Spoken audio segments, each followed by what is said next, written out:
मैं आराधकों की आराधना भक्ति हूँ। मैं आराधकों को आराधना का स्वर प्रदान करने वाली पूजा हूँ।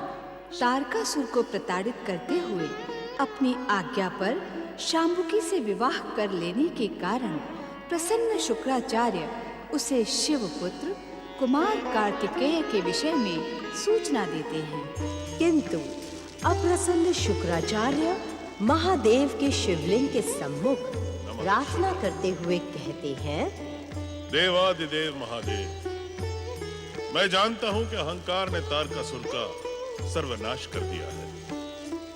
एक शिव भक्त होने के नाते मुझे शिव पुत्र का गुप्त स्थान उसे नहीं बताना चाहिए था, किंतु संभवतः तारकासुर का यह दुस्साहस उसकी मुक्ति का कारण बनेगा। मुझे क्षमा करें भोलेनाथ, और ऐसी कृपा करना कि कृतिकाओं के नक्षत्र लोक में शिव पुत्र कुमार कार्तिकेय पूर्ण सुरक्षित रहे। ओम नमः शिवाय।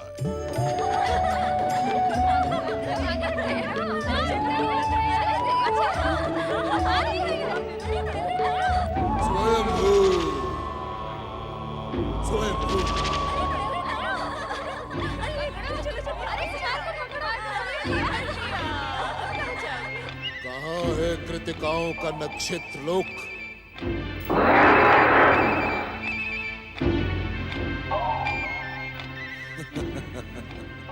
अब शिवपुत्र कार्तिकेय स्वयंभू तारकासुर के प्रहार से जीवित नहीं बचेगा।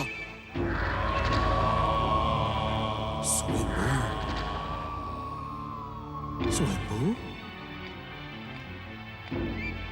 किंतु कृतिकाओं का नक्षत्र लोक तो यही था, तो फिर मुझे क्यों नहीं दिखाई देता? नारायण नारायण, इस दुष्ट को कृतिकाओं के नक्षत्र लोक का ज्ञान किसने दे दिया? स्वयंभू, स्वयंभू, स्वयंभू। नारायण नारायण। नारद, कृतिकाओं का नक्षत्र लोक कहाँ है? नारायण नारायण। तारकासुर, वहां तुम्हें मृत्यु के अतिरिक्त कुछ भी प्राप्त नहीं होगा, इसीलिए मेरी बात मानो, वहां जाने का विचार त्याग दो। स्वयंभू, मुझे वहां क्या प्राप्त होगा और क्या नहीं, ये मैं भली भांति जानता हूं नारद। तुमसे जितना पूछा जाए उसका उतना ही उत्तर दो नारद। नारायण नारायण। भैया तारकासुर, एक बात बताओ, मैं क्या तुम्हारा सेवक हूं?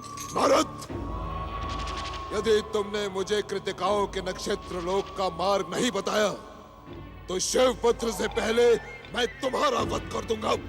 तारकासुर, क्या दैत्य गुरु शुक्राचार्य के वध के असफल प्रयास के पश्चात भी क्या तुम नारद के वध का साहस करोगे? नारायण नारायण। अरे मूढ़ बुद्धि तारकासुर, क्या तू इतना भी नहीं जानता कि जिन जीवों पर परम देव श्री महागणेश के अतिरिक्त त्रिदेव एवं त्रिदेवियों की कृपा होती है, वे अवध्य होते हैं।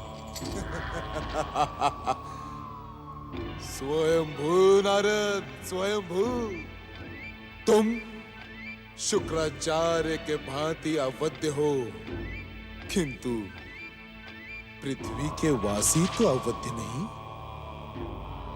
यदि तुमने मुझे कृतिकाओं के नक्षत्र लोक का मार्ग ना बताया नारद, तो मैं पृथ्वी लोक पर अपने क्रोध का विस्फोट कर दूंगा। सैकड़ों निर्दोष मनुष्यों के प्राण क्षण मात्र में हर लूंगा, और इसके उत्तरदायी तुम होगे नारद, तुम। तारकासुर, ऐसा करने का परिणाम होगा तुम्हारा अंत, क्योंकि प्राणी लोक में मनुष्य के प्राणों की रक्षा स्वयं श्री हरि विष्णु करते हैं। स्वयंभू नारद, मुझे उस छलिया विष्णु के नाम का भय ना दिखा।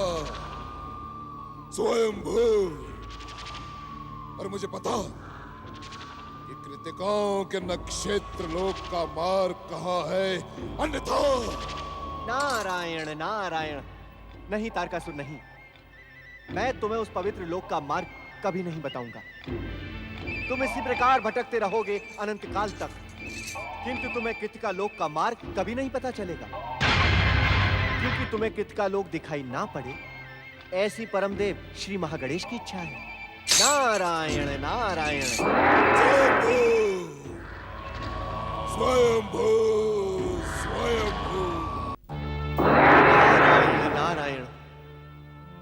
हे परमदेव श्री महागणेश, तारकासुर के अभियान को देखकर मेरा मन उद्विग्न हो गया है। वो दुष्ट शिव पुत्र को हानि पहुंचा सकता है।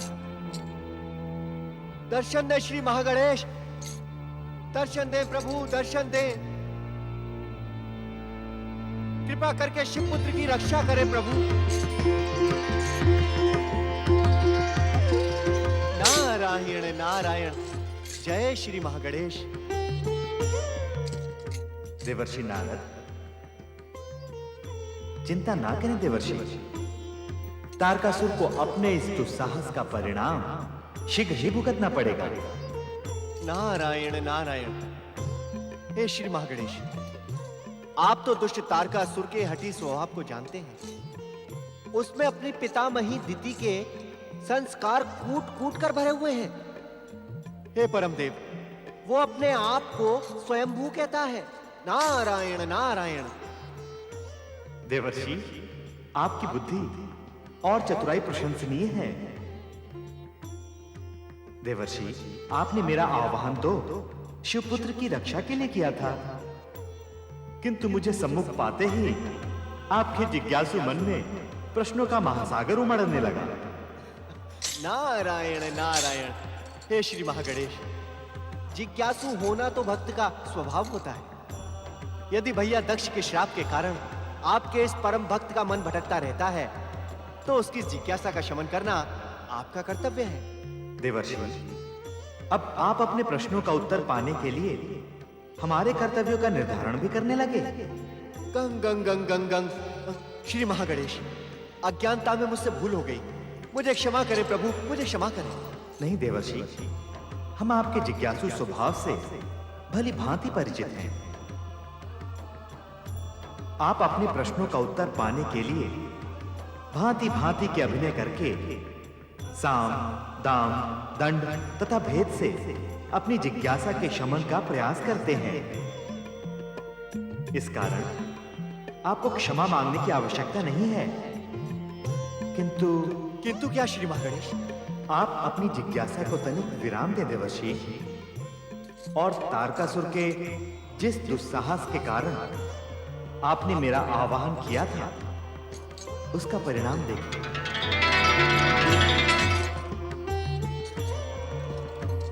नारायण नारायण। हम यहाँ हैं, हमें पकड़ो। अरे हम यहाँ हैं, हमें पकड़ो।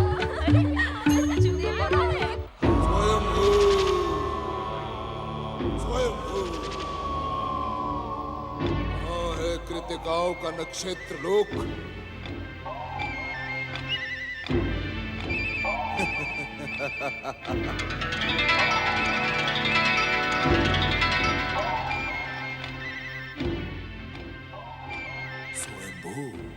दुष्ट तारकासुर,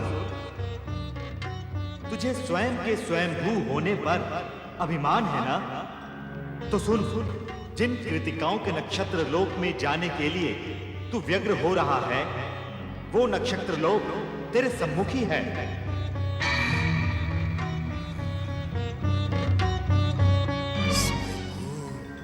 अरे मूर्ख तारकासुर, इस नक्षत्र लोक में घुसने का दुस्साहस तू ना कर, अन्यथा जीवन में तुझे अट्टहास करने का अवसर नहीं मिलेगा। अरे तारकासुर, तेरा काल शिवपुत्र इसी नक्षत्र लोक के भीतर है। सावधान तारकासुर, यदि तूने नक्षत्र लोक के भीतर घुसने का विचार किया तो इसी क्षण मैं ब्रह्म वाक्य को असत्य करते हुए तथा निश्चित मरण से पूर्व ही तेरा वध कर दूंगा। तू कौन है रे विचित्र प्राणी? तेरी देह तो देवताओं जैसी, किंतु तेरा मस्तक पशुओं जैसा। स्वयंभू तारकासुर को तेरी बुद्धि भी पशुओं की भांति भ्रमित लगती है। जो तू स्वयंभू तारकासुर को भ्रमित करने का दुस्साहस कर रहा है।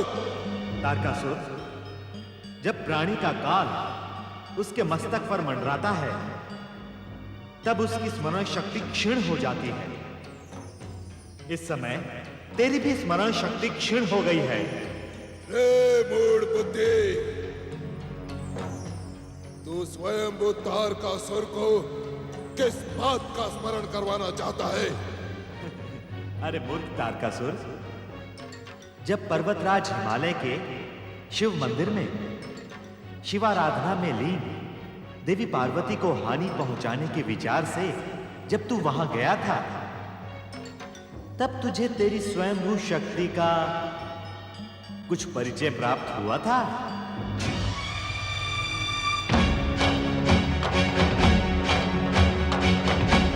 स्वयंभू, स्वयंभू।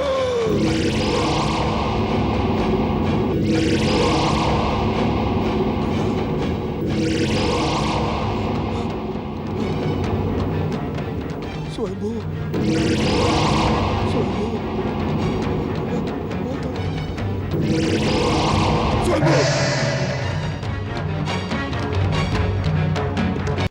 अब मुझे पहचानने में तुझसे भूल नहीं होगी दुष्ट। जा, लौट जा यहां से। तुझसे प्रतिशोध लेने के लिए स्वयंभू तारकासुर के मन में कब से ज्वालामुखी फट रहा है। शिव मंदिर की घटना के पश्चात तू आज मुझे मिला है। आज ऐसा लगता है तारकासुर कि तेरे कुछ पुण्य शेष रह गए होंगे, जो तुझे मेरे दर्शनों का सौभाग्य मिल रहा है। अरे मूर्ख, अपने संचित पुण्यों को पाप में ना बदल।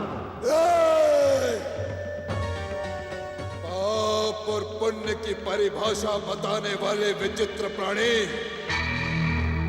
क्या तू नहीं जानता कि मैं स्वयं सर्वनाश का घूमता हुआ चक्रवात हूं, जिसकी छाया मात्र से पर्वत डूबने लगते हैं, पृथ्वी कांपने लगती है, अग्नि चंदन के समान शीतल हो जाती है, वायु अपना मार्ग बदल देती है और आकाश गरजना बंद कर देते हैं। अरे मूर्ख, दुष्ट तारकासुर,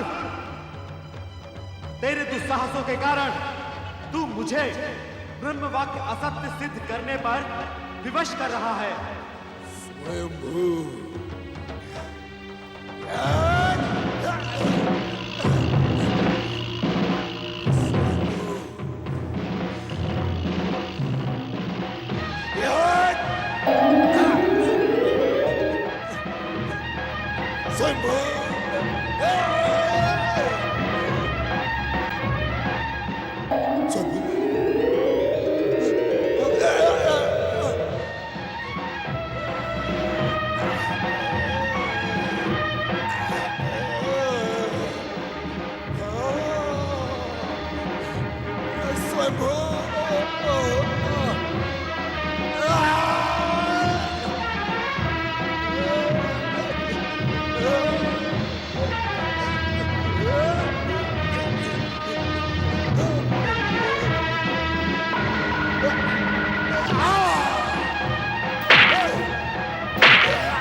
ब्रह्म वाक्य असत्य हो जाएगा और तारकासुर की पतिव्रता पत्नी शांबुकी का कथन भी मिथ्या हो जाएगा।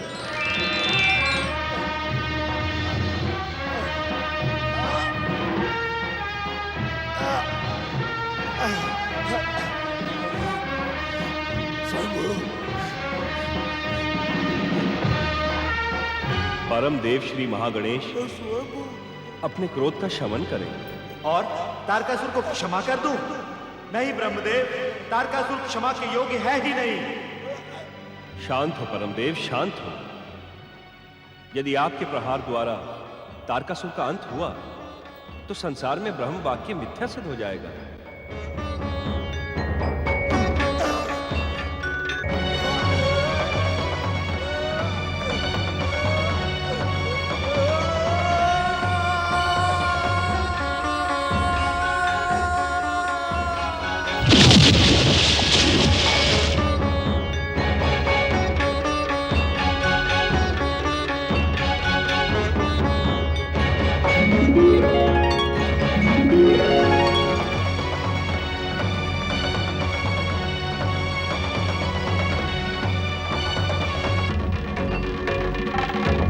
नारायण नारायण।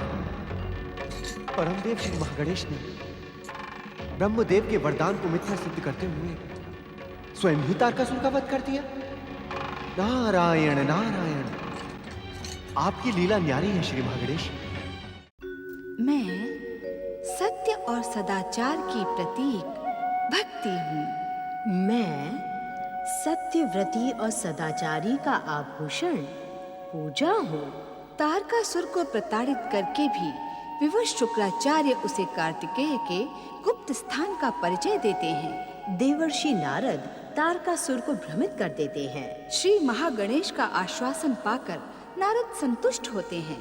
ब्रह्मदेव की प्रार्थना पर नारद को चकित करते हुए श्री महागणेश तारकासुर को दंडित कर देते हैं।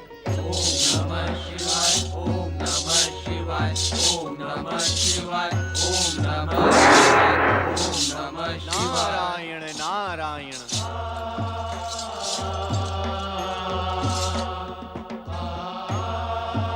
हर हर महादेव, हर हर महादेव, हर हर महादेव, हर हर महादेव।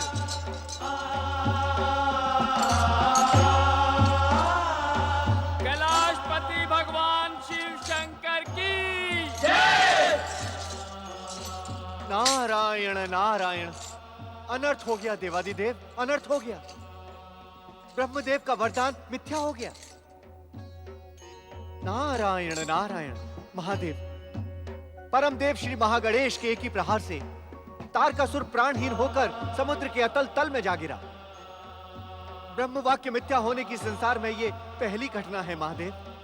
नारद, तुमने जो कुछ भी कहा वो हमने अपनी दिव्य दृष्टि से भी देखा, किंतु क्या भोलेनाथ? देवों के ऋषि नारद को इतनी अधिक अधीरता शोभा नहीं देती। क्षमा भोलेनाथ। नारद, तुमने जो कुछ भी कहा उसका प्रथम भाग सत्य है, किंतु अंतिम भाग मिथ्या है। नारायण नारायण। अर्थात महादेव, मैं अपनी इच्छा से इस संसार की रचना करने वाले परमदेव श्री महागणेश का क्रोध तो आज निश्चित ही तारकासुर के अंत का कारण बन जाता, किंतु परमदेव ने ब्रह्मवाक्य की रक्षा कर ली। परमदेव श्री महागणेश के इस इच्छा संसार में ब्रह्मवाक्य कदापि मिथ्या नहीं होगा। हर हर महादेव, हर हर महादेव। भोलेनाथ, मैंने स्वयं अपनी नारद, आंखों का देखा और कानों का सुना भी सदा सत्य नहीं होता। किंतु भोलेनाथ, हमें ज्ञात है नारद कि तुम ये कहने के इच्छुक हो कि श्री महागणेश भी तो भविष्य के शिवपुत्र ही हैं। नारायण नारायण। परंतु परमदेव श्री महागणेश जब तक अवतार धारण नहीं करते तब तक वे वरदान के मर्यादा के विरुद्ध कोई कार्य नहीं करेंगे। नारायण नारायण। अर्थात तारकासुर जीवित है। अब वो पुनः समुद्र तल से निकलकर उत्पात मचाएगा और अपने अत्याचारों से देवताओं और मानवों को पीड़ित करेगा। जिज्ञासु नारद, इस घटना के पश्चात तारकासुर कोई भी बड़ा दुस्साहस नहीं करेगा। नारायण नारायण। प्रभु, यदि तारकासुर दुस्साहस नहीं करेगा तो उसका वध कैसे होगा? सत्कर्म करने वाले को निकृष्ट मृत्यु प्राप्त नहीं होती, किंतु तारकासुर सत्कर्मी नहीं, दुष्कर्मी है और अपने दुष्कर्मों के कारण ही स्वयं अपनी मृत्यु की ओर अग्रसर होगा। नारायण नारायण। पौत्र तारकासुर। ओम परम देवाय नमः। ओम महागणेशाय नमः। क्या आपके महागणेश ने परम देवाय मेरे पौत्र नमः। तारकासुर के लिए अशुभ भविष्यवाणी की थी? बताएं ऋषिवर, मेरे पौत्र तारकासुर को क्या हुआ है? बताएं। दीदी, परम देव श्री महागणेश ने शिवपुत्र होने का संकेत तो दिया था, परंतु यह वरदान स्वयं तारकासुर ने ब्रह्मदेव से मांगा था। मैं आपसे भविष्यवाणी के विषय में पूछ रही हूँ, बताएं ऋषिवर। उस विषय में मैं कुछ नहीं जानता, किंतु यह अवश्य कह सकता हूँ कि अवश्य तारकासुर ने कोई दुष्कर्म किया होगा। ऋषिवर, क्या तारकासुर केवल मेरा ही पौत्र है? उसका आपके साथ कोई भी संबंध नहीं? यही तो मेरा दुर्भाग्य है दीदी, कि मैं दैत्यों का पिता और पितामह होने के लिए अभिशप्त हूं। इसी कलंक को मिटाने के लिए मैं मंगल करता महागणेश की पूजा आराधना किया करता हूं। दैत्य माता अदिति, मेरे रोकने पर भी तारकासुर ने कृतिकाओं के दिव्य नक्षत्र लोक में जाकर शिव पुत्र को हानि पहुंचाने की कुचेष्टा की, परंतु श्री महागणेश के प्रहार से आहत होकर समुद्र के अतल तल में जा गिरा। दैत्य गुरु, कहीं मेरा तारकासुर। हम आपसे यही कहने आए हैं दैत्य माता कि तारकासुर अभी जीवित है, मरा नहीं है। परम देव श्री महागणेश के क्रोध ने तो ब्रह्म वाक्यों को असत्य सिद्ध कर दिया होता, किंतु अंत समय में उसकी पत्नी पतिव्रता देवी शांबुकी के रक्षा कवच ने परम देव श्री महागणेश के क्रोध से तारकासुर की रक्षा कर ली। पौत्र वधु शांबुकी, मुझे तुम्हारी निष्ठा से एक पतिव्रत धर्म के पालन पर गर्व है। तुम निश्चित ही दैत्यों के पराक्रमी पुत्रों की माता बनोगी। मेरी ही भांति तुम्हारा नाम भी दैत्य जाति में सदा अमर रहेगा। दैत्य गुरु, तारकासुर को अपनी मंत्र शक्ति से निकालो। ये कार्य आपके अतिरिक्त और कोई नहीं कर सकता, क्योंकि इन्हें तो तारकासुर के पिता में होने का भी पश्चाताप है। कुछ करें दैत्य गुरु, कुछ करें। हम वही करने जा रहे हैं दैत्य माता, किंतु क्या दैत्य गुरु? यदि इस घटना के पश्चात तारकासुर ने हमारे आदेश का उल्लंघन किया तो सर्वनाश से उसकी रक्षा कोई नहीं कर पाएगा। नहीं। ओम नमः शिवाय।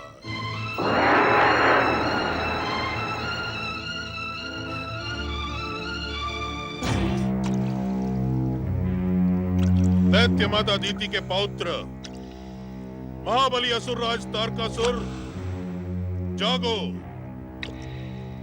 ब्रह्म वाक्य ने श्री महागणेश के क्रोध से तुम्हारी रक्षा कर ली। अब मृतकों की भांति पड़े ना रहो। जागो तारकासुर, तुम दैत्य जाति का गौरव हो। जागो तारकासुर और स्वर्ग की ओर पुनः प्रस्थान करो। तुम दैत्य जाति का गौरव हो। इस प्रकार अचेत पड़े रहकर दैत्य जाति को लज्जित ना करो। जागो तारकासुर, जागो।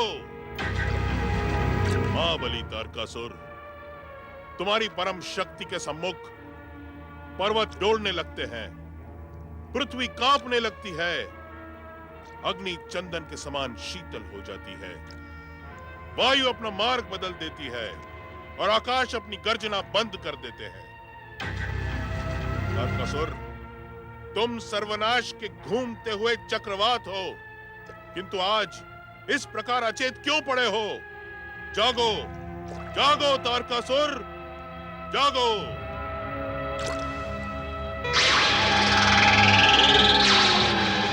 नमः शिवाय।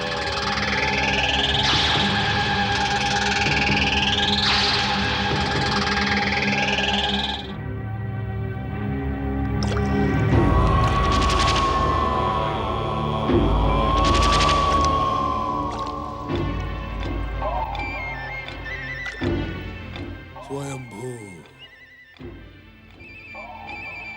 अपने हट का परिणाम देख लिया तुमने महाबली तारकासुर। अब शिवपुत्र को मारने का विचार सदा सदा के लिए त्याग दो, अन्यथा तुम स्वर्ग लोक से ही नहीं जीवन से भी वंचित रह जाओगे। क्या मैं स्वयं को मारने वाले का विरोध ना करूं? ये कैसी शिक्षा दे रहे हैं आप शुक्राचार्य? कैसी शिक्षा? ये शिक्षा नहीं है तारकासुर, ये तो सृष्टि का अटल नियम है।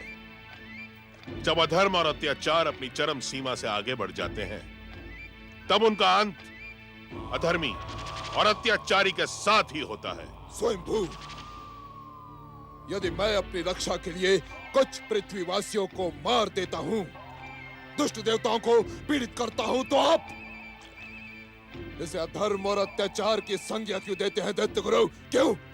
अपने जीवन की रक्षा करने के लिए किसी और के जीवन को कष्ट में डालना यह अधर्म और अत्याचार ही माना जाएगा तारकासुर।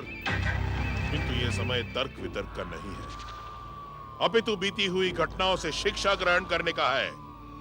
अर्थात यदि इस घटना के पश्चात तुम जीवित रहने के इच्छुक हो, तो असुरों के आराध्य देव भगवान शिव की शरण में जाकर अपने दुष्कर्मों की क्षमा मांगो, उनकी आज्ञा और उन्हीं के दिखाए पथ का अनुसरण करो। नहीं शुक्राचार्य, नहीं। क्षमा मांगना हम असुरों का स्वभाव नहीं। हमें तो संस्कार में प्रतिशोध, रक्तपात, युद्ध की शिक्षा दी जाती है। आप स्वयं तारकासुर से शिव आराधना की अपेक्षा ना करें।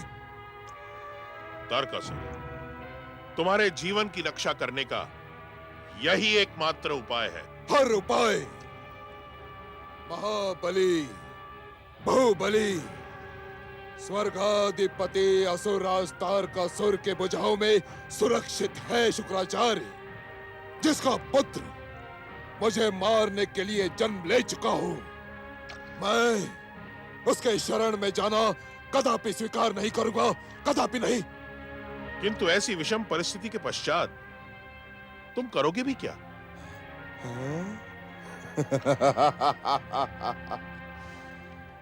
दैत्य गुरु शुक्राचार्य, मैं अपनी विस्फोटक शक्ति से असुर जाति को और भी अधिक सुदृढ़ कर दूंगा और शिवपुत्र को समाप्त कर दूंगा। गणेश ने भले ही ब्रह्म वाक्य की रक्षा की हो, किंतु अब मैं स्वर्गाधिपति असुरराज तारकासुर उस शिवपुत्र को समाप्त करके ब्रह्म वाक्य को मिथ्या सिद्ध कर दूंगा। हाँ शुक्राचार्य, मिथ्या सिद्ध कर दूंगा और करके ही रहूंगा। जिन्हें शिव कृपा प्राप्त होती है, उन्हें तारकासुर तो क्या कोई भी हानि नहीं पहुंचा सकता। तारकासुर ने भले ही शिवपुत्र का वध करके ब्रह्म वाक्य मिथ्या सिद्ध करने का निश्चय कर लिया हो, किंतु विधि के विधान में क्या लिखा है, इसका ज्ञान तो केवल श्री महागणेश को ही है। श्री महागणेश तो कारणों के भी कारण है। उनकी इच्छा के कारण ही माता पार्वती को पुत्र रूप में उन्हें पाने से वंचित रहना पड़ा। इसी कारण माता पार्वती के लिए अब और प्रतीक्षा करना असंभव हो गया है। अब ये प्रतीक्षा असहनीय हो चली है महागणेश। तुम्हारा बार बार आश्वासन पाकर भी मेरा धैर्य अब समाप्त होता जा रहा है। मैं एकांत में बैठी केवल तुम्हारा ही चिंतन करती रहती हूँ। क्या तुम्हें अपनी माता के हृदय की वेदना का आभास नहीं होता महागणेश? तुम तो अंतर्यामी हो, परात पर ब्रह्म हो, सभी विघ्न बाधाओं का अंत करने वाले विघ्नहर्ता हो। फिर मेरे जीवन के विघ्नों का अंत क्यों नहीं करते? तुम तो विश्व को वरदान देने वाले हो महागणेश। हर एक को प्रेम करने वाले परम देव श्री महागणेश अपनी माता से ऐसा दुराव क्यों? क्या तुम अपनी माता के लिए निष्ठुर हो गए हो? तुम अपनी माता की इतनी कठोर परीक्षा क्यों ले रहे हो महागणेश? ये प्रश्न तुमसे शक्ति स्वरूपा देवी पार्वती नहीं, अपितु भविष्य में तुम्हें जन्म देने वाली तुम्हारी माता पूछ रही है। मुझे उत्तर दो श्री महागणेश, मुझे उत्तर दो, मुझे उत्तर दो।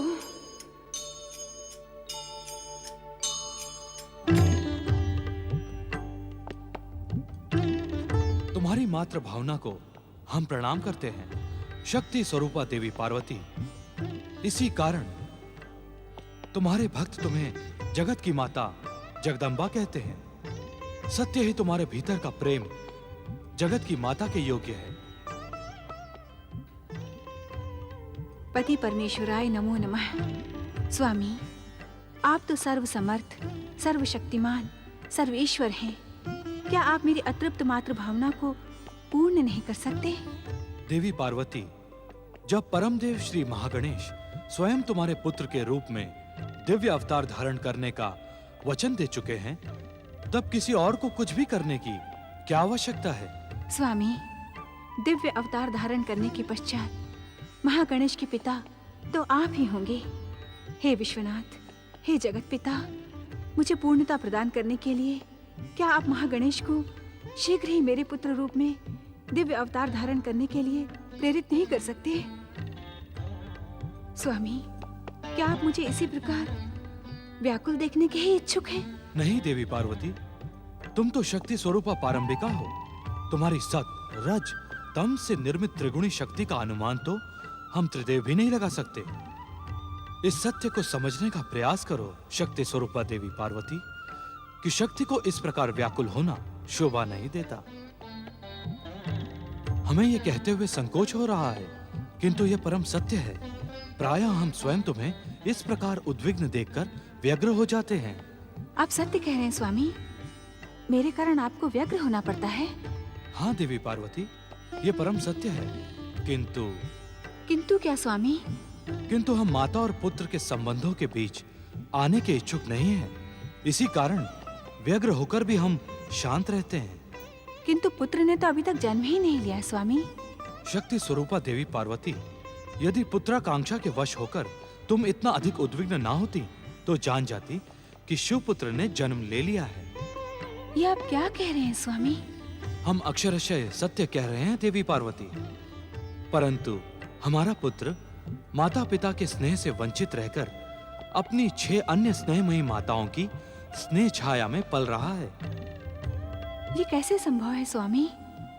पुत्र का जन्म हो और माता को पता भी न चले? देवी पार्वती, ये समस्त जगत माता के रूप में तुम्हारी आराधना करता है। तुम जगदम्बा के नाम से संबोधित की जाती हो। क्या तुमने समस्त जगतवासियों को अपने गर्भ से जन्म दिया है? अर्थात? शक्ति स्वरूपा देवी पार्वती, माता और पुत्र का संबंध देह से परे आत्मिक भी तो हो सकता है। स्वामी, हर जीवात्मा से मेरा आत्मिक संबंध ही तो है। हाँ देवी पार्वती, जिस शिवपुत्र ने जन्म ले लिया है वो तुम्हारी स्नेह छाया से वंचित है। वास्तव में उसका जन्म तुम्हारी स्नेह कामना का स्पर्श पाकर हमारे तेज से प्रकट हुआ है। स्वामी, इस समय मेरा मन रहस्य और पहेलियों की भाषा सुनने के लिए प्रस्तुत नहीं है। शिवपुत्र का उल्लेख सुनने के पश्चात मेरे मन के भीतर उत्साह का सागर उमड़ रहा है। देवी पार्वती, यदि तुम शिवपुत्र को माता का पूर्ण स्नेह प्रदान करोगी तो श्री महागणेश के दिव्य अवतार की माता बनने का श्रेय शीघ्र ही प्राप्त होगा। स्वामी, शिवपुत्र को पाने के लिए मुझे किसी प्रकार के प्रलोभन की आवश्यकता नहीं है। परमदेव श्री महागणेश जैसे दिव्य अवतार की माता बनने का सौभाग्य मुझे प्राप्त होगा, ये अटल सत्य है। किंतु इस समय मुझे आपकी कृपा से जो सौभाग्य प्राप्त हुआ है उससे मैं और वंचित रहना नहीं चाहती। बताएं स्वामी, कहाँ है मेरा पुत्र? देवी पार्वती, आज तुम्हारे सम्मुख हम इसी रहस्य का उद्घाटन करने आए हैं। स्वामी, इस समय मेरा मन अपने पुत्र से मिलने के लिए आतुर हो रहा है। कृपया उसे आप मुझे सौंप दें। स्वामी, ये रहस्य आपने मुझे अब तक क्यों नहीं बताया? किंतु इसके लिए मैं आपको दोष नहीं दूंगी स्वामी। संभवतः मेरा ही भाग्य इसके लिए दोषी था। नहीं नहीं देवी पार्वती, यदि आप स्वयं को दोषी ठहराने लगी तो इस संसार में निर्दोष कौन रह जाएगा। आप विचलित न होकर इसे श्री महागणेश की लीला मान लें। माता पिता की स्नेह छाया से दूर शिवपुत्र का पलना निसंदेह परम देव श्री महागणेश की लीला ही थी। उनकी कृपा से आज मुझे शिवपुत्र का संकेत प्राप्त हुआ है। अब मैं एक क्षण भी प्रतीक्षा नहीं कर सकती स्वामी। देवी पार्वती, श्री महागणेश के इच्छा संसार में हर एक को उनकी इच्छा आदेश की प्रतीक्षा करनी ही पड़ती है। नहीं स्वामी, शिवपुत्र का संकेत पाने के पश्चात मैं अब और प्रतीक्षा नहीं कर सकती। मैं मातृशक्ति होने के कारण इस प्रतीक्षा के अंत के लिए परम देव श्री महागणेश को आदेश दूंगी। उसकी कोई आवश्यकता नहीं है देवी पार्वती। हम इसी समय नंदी आदि शिवगणों को भेजकर शिवपुत्र को कृतिकाओं के नक्षत्र लोक से कैलाश आने के लिए आमंत्रित करेंगे।